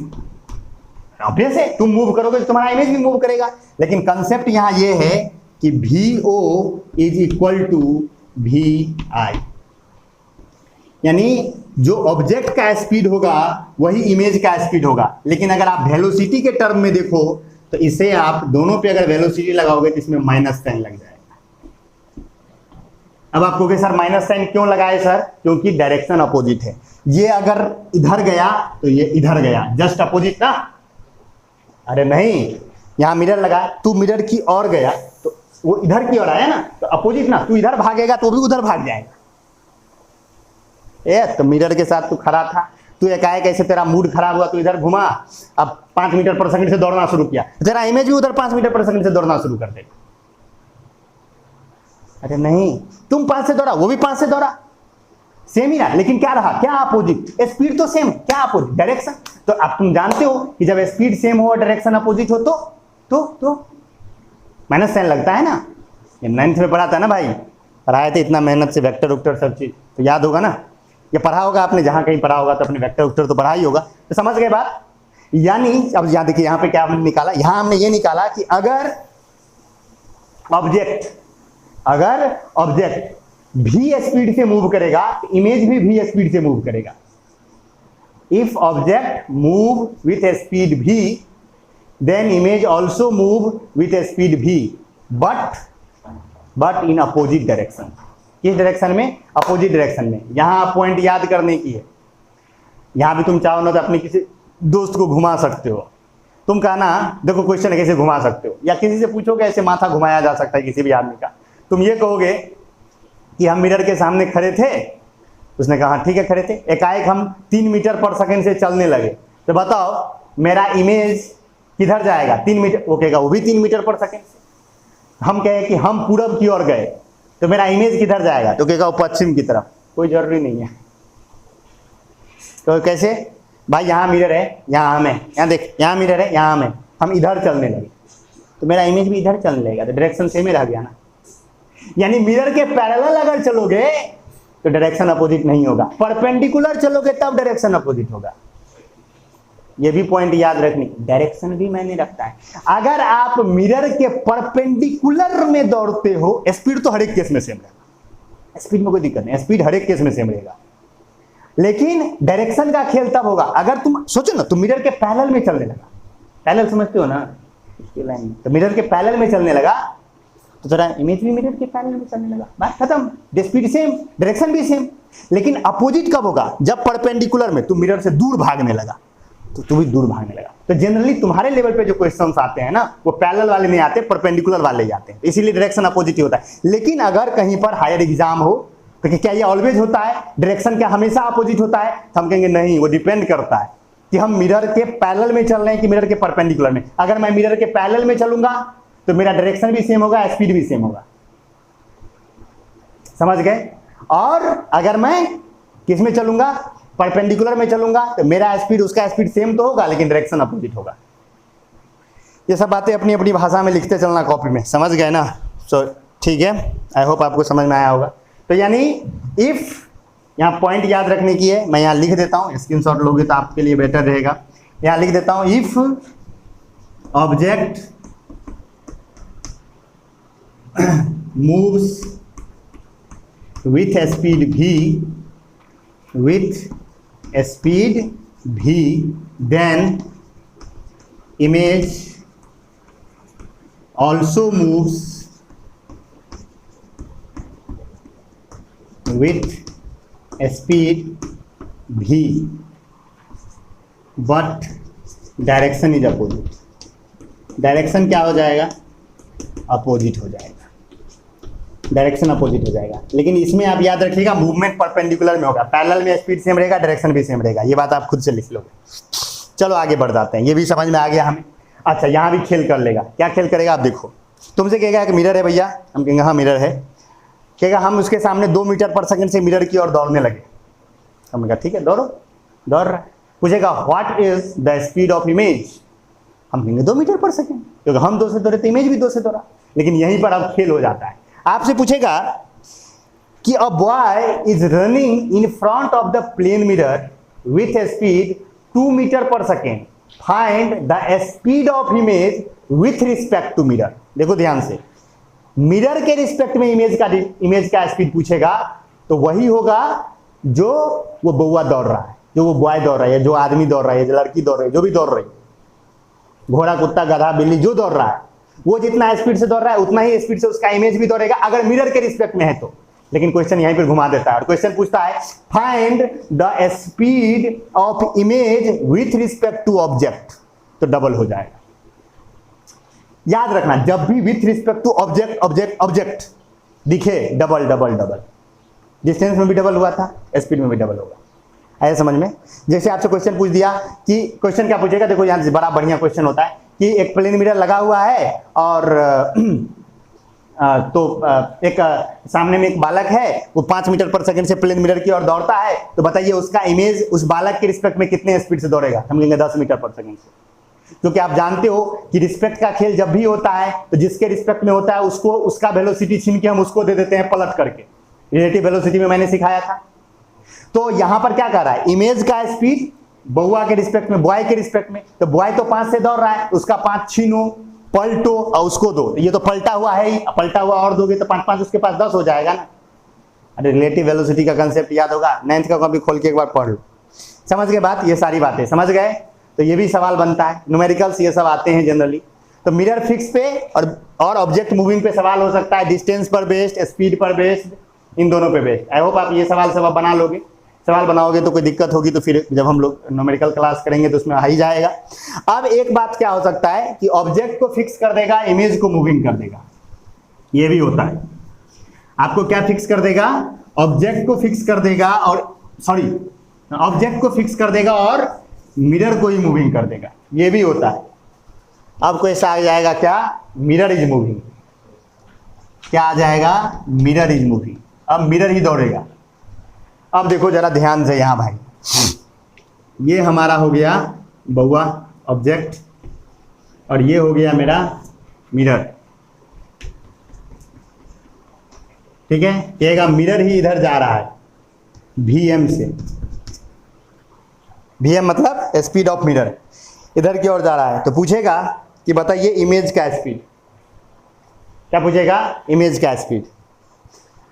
एक बात बताओ, अब तो मिरर ही मूविंग है भाई, तो देखो हम न्यूमेरिकल से समझा, मतलब डाटा लेके समझाते हैं, आपको इजी वे में समझ में आएगा। लेट सपोज अभी आप खड़े हैं और मिरर आपसे 10 मीटर दूर है। मिरर अभी रेस्ट में है, तत्काल में मिरर रेस्ट में 10 मीटर दूर है, तो आपका इमेज भी उसके अंदर में 10 मीटर दूर है। तो आपके और आपके इमेज के बीच का डिस्टेंस 20 मीटर है। अभी मिरर फिक्स है। एकाएक मिरर 1 मीटर पर सेकंड से आपकी ओर सरकने लगता है, तो 1 सेकंड के बाद वो मिरर आपसे कितना दूर रह जाएगा, 9 मीटर। 1 मीटर पर सेकंड से चलाना वो आपसे, अब वो मिरर कितना दूर रह गया, 9 मीटर। 9 मीटर दूर रह गया, बिल्कुल 9 मीटर दूर रह गया। तो तुम्हारा इमेज भी अब तुमसे कितना दूर होगा, 9 मीटर ही होगा, क्योंकि object distance is always equal to image distance. तो तुम्हारा इमेज भी 9 मीटर। एक बात बताओ, तुम चले क्या, नहीं तुम तो रेस्ट में। चला कौन, मिरर। कितना चला, 1 मीटर। तुम्हारा इमेज कितना चला, 2 मीटर।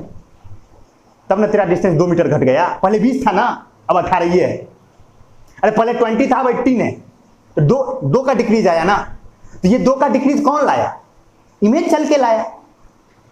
तुमको कह नहीं सर मिरर चल के लाया। सर अरे मिरर को मारो गोली, यहां तो बात तुम दोनों में हो रहा है, तुम मेरे ऑब्जेक्ट में और इमेज में। तो मिरर कहां है, मिरर को भगाओ। वो मत सोचो मिरर चल रहा, तुम ये सोचो कि पहले क्या था। पहले तुम थे और तुम्हारा इमेज था, तुम दोनों के बीच का डिस्टेंस 20 मीटर था। अब तुम्हारे और तुम्हारे इमेज के बीच का डिस्टेंस 18 मीटर है, तो 2 मीटर का चेंज आया। यानी कि मिरर अगर 1 मीटर खा सकता है तो तेरा इमेज 2 मीटर खा सकता है। यानी अगर मिरर मूव करेगा, ध्यान से सुनना, अगर मिरर मूव करेगा, अगर कौन मूव करेगा, मिरर मूव करेगा, तो मिरर अगर x मूव करेगा तो तेरा इमेज 2x मूव करेगा। तुम कितना मूव करोगे? 0। तुम तो रेस्ट में हो, तुम तो फिक्स्ड हो भाई। Object fix, mirror moving, object fix, तुम तो फिक्स हो, तुम कहां मूव किया? मूव तो मिरर किया। यानी कि मिरर जब x चलता है तो आपका इमेज 2x चलता है, और मिरर अगर v से चलेगा तो तेरा ऑब्जेक्ट, तेरा इमेज 2v से चलेगा। सीधे समझ ले, 2x चल रहा है उतना ही देर में तो 2v हुआ ना। तो ये भी एक पॉइंट है। मिरर मूविंग में क्वेश्चंस आएगा तो आप डायरेक्ट समझ लीजिएगा कि क्या, कि मिरर अगर भी से चलेगा, मिरर, क्वेश्चन देखो इसमें कैसे पूछता है। क्वेश्चन आपसे ऐसे पूछेगा कि एक वो ड्राइवर है, ट्रक ड्राइवर है, उसके पीछे में एक कार लगी हुई है, और ट्रक ड्राइवर ट्रक को रिवर्स कर रहा है, तो उसको अपने मिरर में वो कार कितना तेजी से चलता हुआ लगेगा। कार चल नहीं रहा है, कार तो रेस्ट में। लेकिन सच में देखो, अगर वो ट्रक ड्राइवर खुद को 10 किलोमीटर पर आवर से बैक मार रहा है तो उसको वो कार 20 से चलता हुआ लगेगा। क्यों? क्योंकि मिरर तो दुगुना वो इमेज तो दुगुना चलेगा ना। समझ गए बात? तो ये भी क्वेश्चन आता है, मिरर मूविंग, ऑब्जेक्ट फिक्स। अरे समझ में आया भाई? आया होगा आई होप। तो यहां हम लिख सकते हैं, क्या लिख सकते हैं? If object is fixed, if object is fixed and mirror is moving, mirror is moving, then if mirror moves x, mirror moves x, then image moves 2x। 2x। एक बात बताओ, मिरर के डायरेक्शन में या मिरर के opposite? Mirror के direction में। सोचना, तो 10 मिरर चला इधर, 9 हुआ, 1 घटा तो 2 घटा ही मेरे, तुमड़े आएगा तो मिरर, समझ रहे हो ना बात? तो तू मिरर जिधर, तुमड़े केस में क्या था? तुम चलते थे, इमेज को तुमसे दुश्मनी था। तुम कहता था हम तुमड़े और आएंगे, तो कहता था हम भी तुमड़े और आएंगे। तुम कहता था हम दूर जाएंगे, तो हम भी तुमसे दूर जाएंगे। अपोजिट डायरेक्शन में चलता। लेकिन जब मिरर मूविंग होगा तो इमेज मिरर के डायरेक्शन में चलेगा। अरे नहीं, 2x in the direction of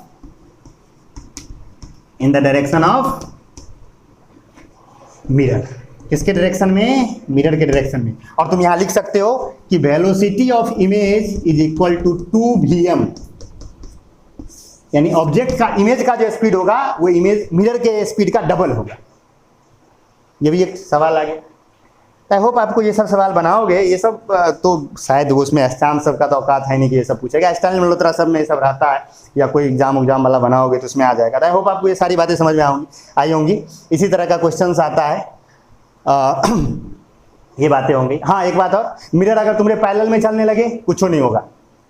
तुम ऐसे खड़े हो, कोई मिरर को खींच लिया पैरेलल में, तुमको लगेगा हमारा फोटो तो ही है, कुछ देर बाद तुम्हारा फोटो गायब हो जाएगा क्योंकि मिरर भाग जाएगा। क्या हो गया? समझ रहे बात? तो पैरेलल में कुछ नहीं करना है, वो परपेंडिकुलर में सारा खेल, और तुमने लेवल पे परपेंडिकुलर में ही सवाल बनेगा। ओके ठीक है, होप आपको ये सारी बातें समझ में आई होंगी। मिरर मूविंग हो गया, ऑब्जेक्ट फिक्स हो गया, मिरर फिक्स, ऑब्जेक्ट मूविंग हो गया, इस तरह का सवाल बनता है। स्पीड पे सारा सवाल हो गया। सवाल बनाएंगे, अगर कोई नया कॉन्सेप्ट मिलेगा तो फिर हम लोग उसको न्यूमेरिकल क्लास में डिस्कस करेंगे। बाकी कोई नया कॉन्सेप्ट मिलने वाला नहीं है, सारा का सारा पॉइंट्स आप लिख लिए होंगे।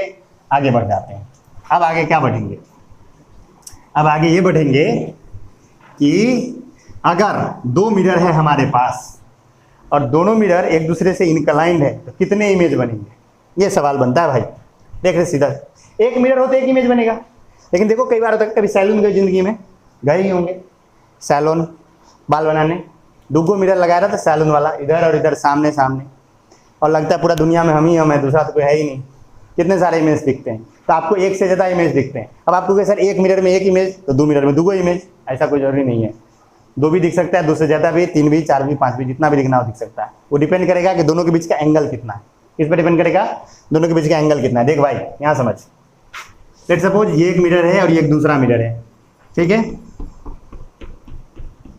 देखो भाई, ये जो मैं सिखा रहा हूँ अभी ना, ये मैं जनरल केस में सिखा रहा हूँ। इसका स्पेशल केस, मतलब जनरल केस कहने का मतलब एक अभी एक उतने आप ज़्यादा अति तो है नहीं, मतलब भाई आप उतने हायर लेवल पे पढ़ नहीं रहे, इसको अगर हायर लेवल पे पढ़ा जाएगा, इसी को 12th में पढ़ाते हैं तो दूसरे ढंग से पढ़ाते हैं, ये फार्मूला आपको चेंज हो, बाकी सब चीज़ सेम ही रहेगा, ये फार्मूला जाके 12th में थोड़ा सा चेंज हो जाएगा। तो वहाँ जाके ये मत सोचना कि मास्टर गलत पढ़ा दिया था 10वां में, सही ये पढ़ाए थे, बोल दे रहे हैं कि ये वहाँ जाके गड़बड़ हो जाएगा, थोड़ा सा गड़बड़ हो जाता है। सिमेट्री थोड़ा सा ध्यान देता है वहाँ पे, तो थोड़ा दिक्कत। अभी तुमको उतना पे ले जाएंगे तो फिर 10वां 12वीं में अंतर क्या रहेगा। ये समझ भाई थीटा डिग्री पर है, और बीच में एक ऑब्जेक्ट है बीच में क्या है, एक ऑब्जेक्ट है भाई, ये ऑब्जेक्ट है, तो इसके कितने इमेज दिखेंगे ये हमें देखना है। हम ये सोच रहे हैं कि इस ऑब्जेक्ट के हमें कितने इमेज दिखेंगे, number of image find out करना है। क्या हमें फाइंड आउट करना है, number of image. We have to find number of image, number of image equal to 5। तो सिंपल सी बात है, बड़ा इजी है। सबसे पहले तुम क्या करो ना, एन फाइंड आउट कर लो। एन, अब आपको क्या सर ये एन क्या कैसे निकलेगा, कुछ नहीं करना है, 360 जानते हो, 360 में थीटा से भागा कर देना। पहला चीज एन फाइंड आउट कर लो। First you have to find the N. N find out हो गया भागा करके। अब केस देखो, अब मैं केस देखूंगा, case 1, if n is even, अगर n क्या है, इवन जानते हो ना, 2 का मल्टीपल, अगर n 2 के मल्टीपल में है तो number of image equal to हो जाएगा n-1। अगर इवन है तो नंबर ऑफ इमेज क्या हो जाएगा, n-1।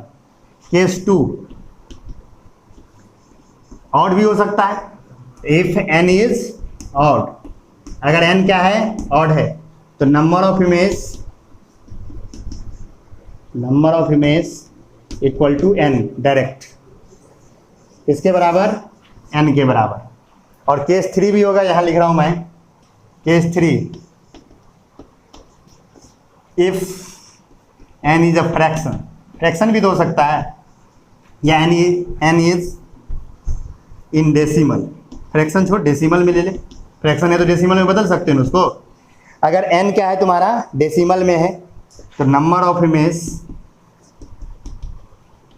ऑफ इमेज बराबर हो जाएगा integral part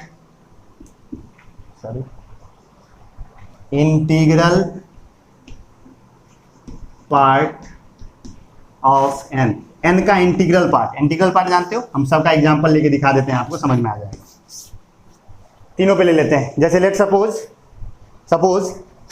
theta equal to, मैं सारे करके दिखाता हूँ, यहाँ दिखाता हूँ आपको। Let suppose theta equal to 90 degree है भाई, कितना डिग्री, 90 डिग्री। 2 मीटर से एक दूसरे के परपेंडिकुलर रखे हुए हैं, कितने इमेज बनेंगे। सबसे पहले n फाइंड आउट करें, n बराबर क्या होगा, 360/90 दैट इक्वल टू 4। अरे सही है, 4 क्या है, इवन ऑड क्या है, इवन है ना, तो नंबर ऑफ इमेज कितने हो जाएंगे, number of image equal to हो जाएंगे 4 - 1 दैट इक्वल टू 3।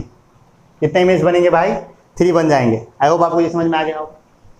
और इवन आ जाए तो ये घटा के नंबर ऑफ इमेज निकाल लेना, ये हो गया। चल सपोज करते हैं थीटा इक्वल टू, ऑड पुराना है ना हमको और पुराते हैं इसको। तो ऑड में अगर आपको लेना है तो आप ले लीजिए थीटा इक्वल टू 72 डिग्री। कितना डिग्री है, 72 डिग्री। तो एन बराबर क्या हो जाएगा, 360/72 दैट इक्वल टू 5।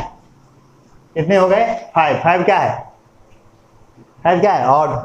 तो नंबर ऑफ इमेज बराबर क्या हो जाएंगे, नंबर ऑफ इमेज बराबर कितने हो जाएंगे, 5। कितने हो जाएंगे, 5। अरे हो गया। फ्रैक्शन भी देख ले, कोई भी एंगल ले लो। Let suppose theta equal to, सबका एग्जांपल एक एक लिख लेना, बढ़िया से लिखना, बोर्ड पे हम चारों तरफ लिख रहे हैं, तुम अपना बढ़िया से लिखना। Theta equal to let suppose कितना डिग्री ले ले, लेट सपोज ले लिया हमने 32 डिग्री। 32 डिग्री, कितने डिग्री, 32 डिग्री।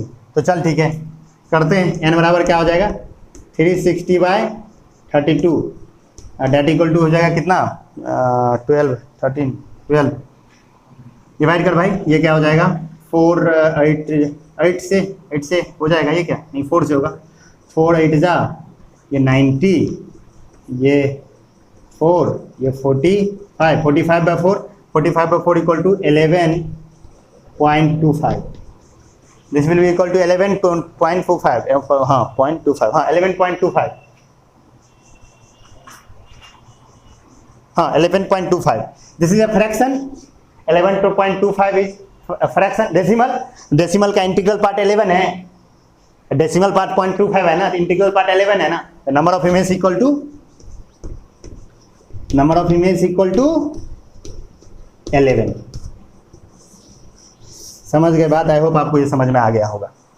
यानी अगर दो मिरर्स हैं, दोनों एक दूसरे पर थीटा डिग्री पर इंक्लाइंड हैं और आपको number of image find out करने हैं, कितने इमेज बनेंगे, तो आप सबसे पहले 360 में उस थीटा से भागा कर दीजिए, आपको n मिल जाएगा। n अगर आपका इवन है तो एक घटा दीजिए, ऑड है तो वही रख लीजिए, और अगर फ्रैक्शन है या डेसिमल है तो उसका इंटीग्रल पार्ट लेकर के काम कर लीजिए। आई होप आपको ये समझ में आ गया होगा। एक चीज़ और यहाँ से आपको लॉजिक समझ में आया होगा क्या, देखो 90 था तो 4 इमेज बन रहा था, 72 पे 5 बन गया, और देखो 32 पे 11 बन गया, यानी थीटा घट रहा है तो नंबर ऑफ इमेज बढ़ रहा है। यानी अगर एंगल ऑफ इंक्लाइनेशन कम होगा तो नंबर ऑफ इमेज अधिक होगा। और तुम्हारा जो सैलून वाला होता है वो तो कमाल करते हैं, वो 0 डिग्री पे लगा देता है पैरेलल में ना, पैरेलल में कितना डिग्री का एंगल, 0 डिग्री, 0 डिग्री पे लगाया तो सोच इन्फिनिटी हो जाएगा ना, 360/0। वैसे तो मैथ वाला कहता है कि 0 से भागा नहीं होता है, लेकिन फिर भी इसको हम इन्फाइनाइट मान सकते हैं। तो अगर थीटा अगर दो मिरर्स एक दूसरे के पैरेलल रखे हुए हो तो बनने वाले इमेज का नंबर क्या होगा, इन्फाइनाइट होगा। बनने वाले नंबर के इमेज क्या होंगे, इन्फाइनाइट होंगे। लेकिन यहाँ फिर एक क्वेश्चन बनता है, इन्फाइनाइट इमेज तो बनने चाहिए, लेकिन अगर आप कभी सैलून में गए हो तो मुश्किल से आपको 10-15 दिखता है, 10-15 से ज़्यादा तो नहीं, 10 भी नहीं दिखता है। सच में अगर देखने जाओगे तो 5, 6, 7, 8, 10 तक मैक्सिमम दिखेगा। तो सवाल उठता है कि बनना दिखना तो चाहिए इन्फाइनाइट, तो 10 को क्यों दिखा। तो आंसर ये है, इसका कंसेप्ट वही था जहाँ मैंने रिफ्लेक्शन पढ़ाया था, देखो याद आ जाएगा। मैंने कहा था कि जितनी बार लाइट रिफ्लेक्ट होता है उसका कुछ ना कुछ पोर्शन एब्जॉर्ब हो जाता है, उसका कुछ ना कुछ पोर्शन क्या हो जाता है, एब्जॉर्ब हो जाता है। बात बताओ, जितना बार इमेज बन रहा है, ये इमेज इतना इमेज क्यों बन रहा है, मल्टीपल रिफ्लेक्शन की वजह से।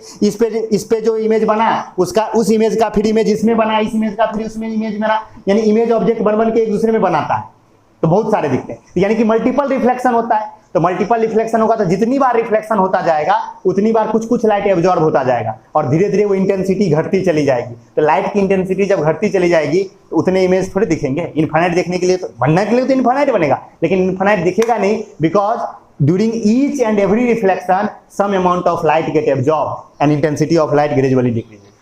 आई होप आपको ये समझ में आ गया हो कि इतने क्यों नहीं दिखते। समझ में आ गया, ये भी समझ में आ गया।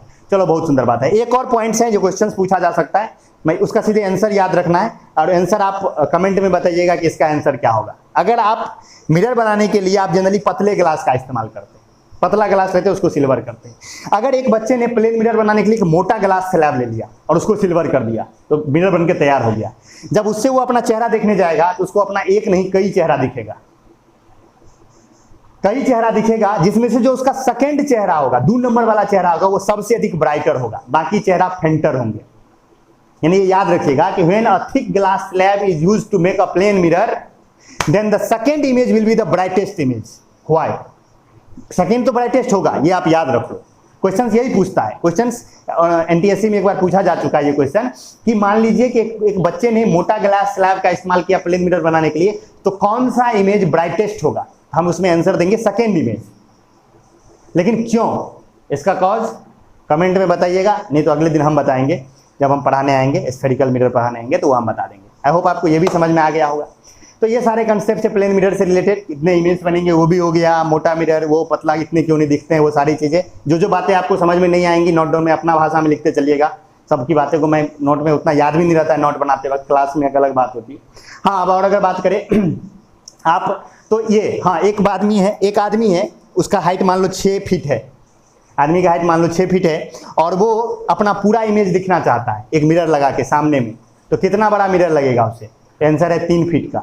याद रखना है इस चीज़ को कि किसी आदमी का हाइट जितना होता है उसको अगर अपना पूरा इमेज दिखना है इमेज मिरर में, तो उसे अपने हाइट का हाफ हाइट का मिरर चाहिए मिनिमम। यहाँ पर जो होगा ना, हम लोग को ये लगता है कि छोटका मिरर भी लेंगे ना, दूर में चले जाएंगे तो पूरा दिख जाएंगे। हम लोग ये सोचते हैं, हम लोग का माइंड ये सोचता है कि मान लो कि 1 मीटर, कहने का मतलब ये कि 1 फीट का भी मिरर ले ले, हम अगर दूर में जाके खड़े हो जाएंगे तो हमको अपना पूरा शरीर दिख जाएगा। नहीं दिखेगा, कभी नहीं दिखेगा। अगर आपको अपना पूरा शरीर देखना है, पूरा बॉडी देखना है, तो आपका जितना हाइट है उसका मिनिमम आपको हाफ चाहिए ही चाहिए, उसका हाफ आपको चाहिए ही चाहिए, आपको अगर देखना है तो। तुम कहेगा सर हम छोटका मिरर में अपने पापा को देख लेते हैं, पापा वहां बैठे रहते हैं। तो भाई तेरा पप्पा थोड़े देख रहे हैं, तू ना देख रहा है पप्पा को, तू देख रहा है, तू खुद को नहीं देख रहा है, पप्पा खुद को नहीं देख रहे हैं। यानी तुमको ही अगर देखना है अपना ही, तो समझ में आया ना बात। और वो भी मायने रखता है कि मिरर कहाँ ठोकेंगे।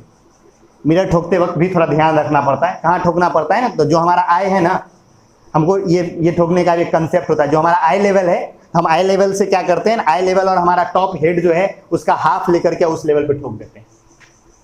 जैसे मान लो कि मेरा हाइट 6 फीट है, तो मेरा हाइट 6 फीट है, तो मैं 3 फीट का मिरर ले आया बाजार से खरीद के, पैसा था मेरे पास, ले आए घर में। तो आपको सेट करना है, वो कहाँ सेट करना है, तो लेट सपोज अगर आपका हाइट 6 फीट है, तो आप क्या करोगे, सबसे पहले अपना हाइट पूरा मेजर करोगे, फिर आपका जो ये आई लेवल है, ये जो आंख का लेवल है, यहाँ से मेजर करोगे और यहाँ से ये हाइट मेजर करोगे। लेट सपोज यहाँ से आपका हाइट 4 इंच है, लेट सपोज यहाँ इस जो आई होता है आपका, ये कान के इस लेवल पे होता है, तो यहाँ से आपके टॉप का हाइट लेट सपोज कि 4 इंच है, तो 4 इंच को आप आधा कर दीजिए, तो कितना होगा 2 इंच।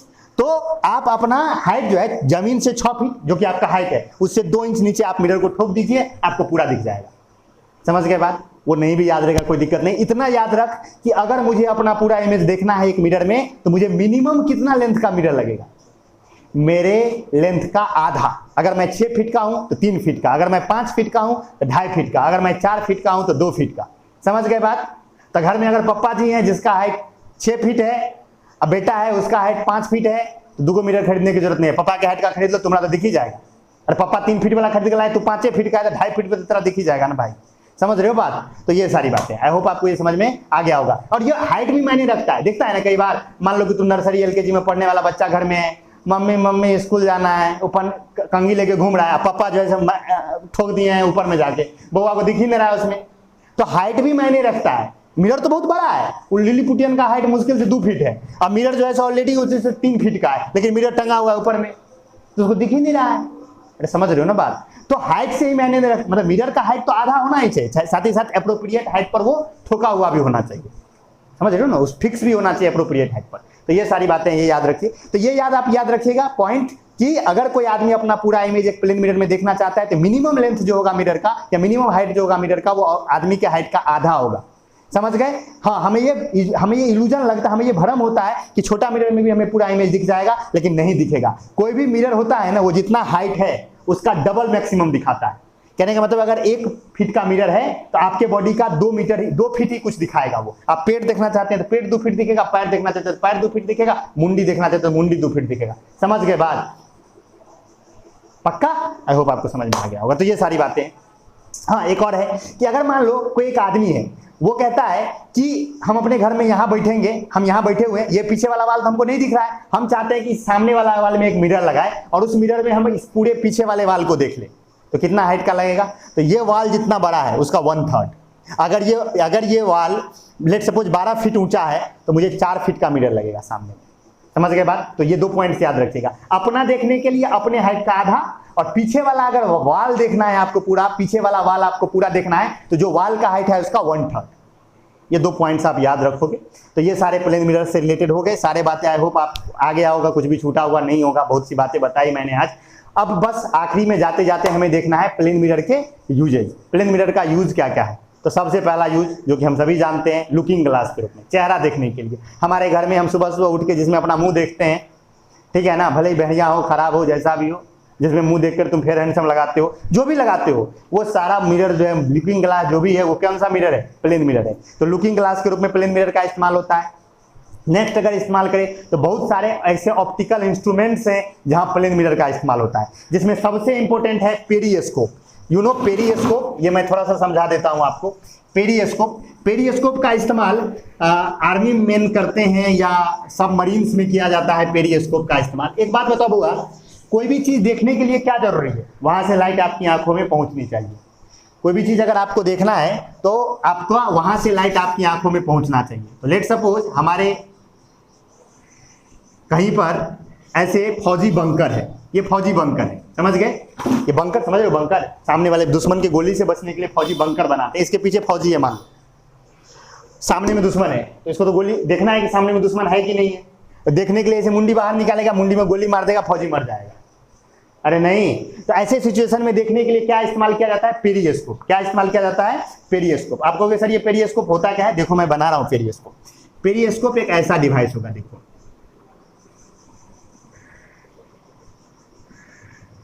ऐसा डिवाइस होगा, यहां पर एक मिरर लगा होगा और यहां पर एक मिरर लगा होगा, दो प्लेन मिरर्स। दुश्मन यहां है, यहां से देखो दुश्मन से आ रहा है लाइट, अब दुश्मन तो ऑब्जेक्ट है ना भाई, तो दुश्मन से क्या आ रहा है, लाइट। तो वो लाइट रे यहां इंसिडेंट हुआ, फिर ये लाइट रे ये मिरर इसको नीचे घुमा देगा, तो यहां आया और यहां आकर के ये यहां हुआ, और यहां पर जो हमारा फौजी था वो अपना आंख लेके तैयार है। देखो इस फौजी के आंख में गया, उसे दिख जाएगा ये दुश्मन, दुश्मन गुस्सा में है, दुश्मन से लाइट आया, पेरियोस्कोप। तो this device is called periscope, periscope, this device is called periscope. और ये जो एंगल होता है यहाँ पे, ये 45 डिग्री होता है। ये जो मिरर लगाया जाता है वो कितना डिग्री पे लगाया जाता है, 45 डिग्री पे, ये भी याद रखिएगा। तो पेरियोस्कोप बनाने में इसका इस्तेमाल होता है। पेरियोस्कोप इज यूज, ये जो कई बार बख्तरबंद गाड़ियां होती हैं, बख्तरबंद गाड़ियां कहने का मतलब ऐसी गाड़ी होती है जो पूरा बुलेट प्रूफ होता है चारों तरफ से, पूरा स्टील का बना हुआ, जिससे कि उसमें गोली न घुसे और उसमें हमारे फौजी जाते रहते हैं। तो अगर मान लो कि, और उसमें क्या होता है ना, उस बख्तरबंद गाड़ियों में छोटा छोटा छेद होता है, जिससे कि वो क्या करता है, बंदूक का बैरल निकाल के दुश्मन को मारता है। लेकिन अब बताओ पूरा स्टील ही है तो दिखेगा कैसे बाहर में, दुश्मन का अंधाधुंध फायर करेगा नहीं, तो उसमें पेरियोस्कोप लगा होता है। वो गाड़ी के ऊपर में ऐसे स्टील में से ऐसे शीशा लगा के पेरियोस्कोप, उस पेरियोस्कोप में अगर गोली मार भी देगा तो कोई दिक्कत नहीं है, पेरियोस्कोप में गोली लगेगा हमारे फौज तो बच जाएंगे ना। तो याद रखिएगा पेरियोस्कोप एक ऐसा डिवाइस है, ये ऐसा ही डिवाइस होता है, दिस इज कॉल्ड पेरियोस्कोप। तो पेरियोस्कोप बनाने में प्लेन मिरर का इस्तेमाल होता है। कैलेडोस्कोप आपने बनाया भी होगा, कैलेडोस्कोप स्कूल प्रोजेक्ट में बहुत दिया जाता है। कैलेडोस्कोप रंगीन कागज को बड़ा रंग बिरंगा सा दिखाने में, तो पेरियोस्कोप बनाने में, कैलेडोस्कोप बनाने में पेरियोस्कोप याद रखिएगा। और ये 45 डिग्री पे लगता है, वो भी याद रखिएगा।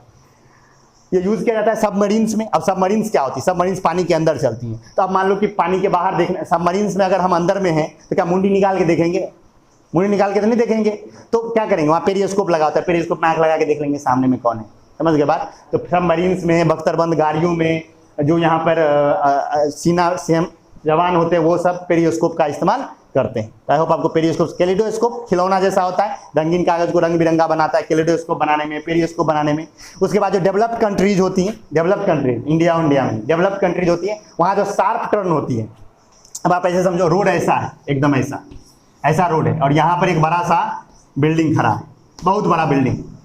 और तो एक बात बताओ, तो इधर से जो आदमी आएगा और इधर से जो गाड़ियाँ आएंगी, यहाँ पर एक्सीडेंट होने का खतरा बहुत ज्यादा होगा, क्योंकि ब्लाइंड टर्न है, इसे कहा जाता है ब्लाइंड टर्न। इसे क्या कहा जाता है, ब्लाइंड टर्न, क्योंकि इस आदमी को ये पता नहीं कि इधर से कौन आ रहा है और इस आदमी को ये पता नहीं कि इधर से कौन आ रहा है। This is called blind turn. ऐसे टर्न उसको क्या कहा जाता है, ब्लाइंड टर्न। और अगर ये बिल्डिंग नहीं होता तब ये ब्लाइंड टर्न नहीं होता, लेकिन ब्लाइंड टर्न है। तो यहाँ पर क्या किया जाता है, तो जो डेवलप्ड कंट्रीज होती है, तो यहाँ पर एक बड़ा सा प्लेन मिरर लगा दिया जाता है। तो इस आदमी का इमेज इस मिरर में बनेगा और इस आदमी का इमेज भी इस मिरर में बनेगा। तो इस आदमी को ये आदमी दिख जाएगा, इस आदमी को ये आदमी दिख जाएगा, तो ठोकर लगने का खतरा क्या होगा, कम होगा। लेकिन ये काम डेवलप्ड कंट्रीज में होती है। हमारे तरफ हो, पत्थर मार के अगले दिन लड़का सब तोड़ के ले जाएगा घर में, नहीं, हम लोग के देश में ये सब नहीं लग सकता। डेवलप्ड कंट्रीज में ब्लाइंड टर्न्स पर विजिबिलिटी को बढ़ाने के लिए प्लेन मिरर का इस्तेमाल किया जाता है। These are some uses of plane mirror. Books में और पढ़ लीजिएगा, और भी यूजेज दी रहती हैं।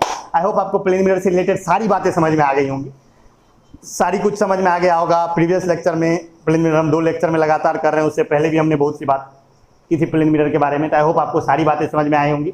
अगर कुछ छूटा हुआ होगा, कोई कंसेप्ट ऐसा लगेगा हमको कि बताना जरूर है, तो एक छोटा वीडियो बना के हम फिर अपलोड करेंगे। नहीं तो हमने प्लेन मिरर को एक तरह से खत्म कर दिया। आप अपने बुक में, आपके कॉपी में, आपने जहाँ भी आप पढ़ते हो पढ़ लीजिए। अगर कुछ भी आपको समझने में दिक्कत हो तो कमेंट कीजिए, या नहीं तो व्हाट्सएप वाले में उसमें पूछिए, तो मैं वो प्रॉब्लम सॉल्व कर दूंगा। और अगर मुझे ऐसा लगेगा कि इसके लिए वीडियो बनाना जरूरी है, मैं एक शॉर्ट वीडियो बना के फिर चैनल पे डाल के आपको समझा भी दूंगा। तो मिलते हैं हम लोग नेक्स्ट लेक्चर में, जिसमें हम बात करना शुरू करेंगे किसके बारे में, स्फेरिकल मिरर्स के बारे में। Okay, see you soon, bye bye, take care.